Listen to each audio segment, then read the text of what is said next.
Bonjour et bienvenue pour ce nouveau Neurozoologie. Alors, aujourd'hui, on va tester vos destinées. On va aller voir votre passé, votre présent et votre futur. Votre destinée sera toute tracée avec elle. Pas moyen de négocier, bien sûr, des normes. Alors, les normes, qui sont en fait, comme les disent des divinités mineures, veillent en fait sur le destin du monde d'Yggdrasil pour que tout se déroule correctement. En fait, elles ont surgi de la mer, elles sont nées après les âges, elles sont nées après les As, donc les dieux, dans la Volupsa, le néant quoi. En fait, elles représentent, même elles symbolisent le destin. Yggdrasil est donc le protecteur des Nornes. Elles tissent à l'intérieur la tapisserie des destins, un ouvrage où chaque fil représente une vie, quelle que soit humaine ou autre espèce. Il n'y a pas de différence, ils font tout. Ils font les humains, les géants, tout le merdier de tous les mondes qui est sur Yggdrasil, c'est eux qui tissent. Pour les normes, en fait, tout est déjà prévu.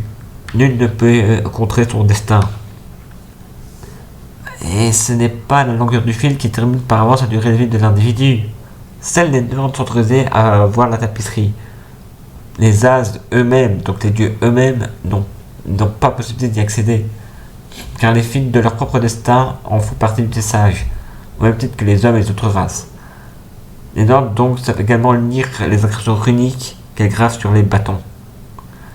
Vous imaginez qu'il y a des êtres tellement puissants qui peuvent voir la destinée des dieux eux-mêmes. YOLO, c'est puissant quand même comme bestiole.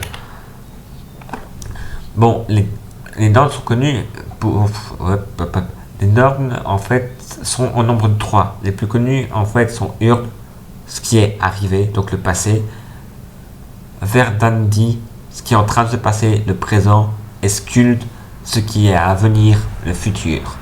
Eux 3, elles incarnent la destinée et aussi font leur gardienne avec la poussière d'Urd aux racines d'Yggdrasil, l'arrose des racines de l'arbre afin qu'il reste toujours vigoureux, car le serpent Nidhogg le dévore régulièrement.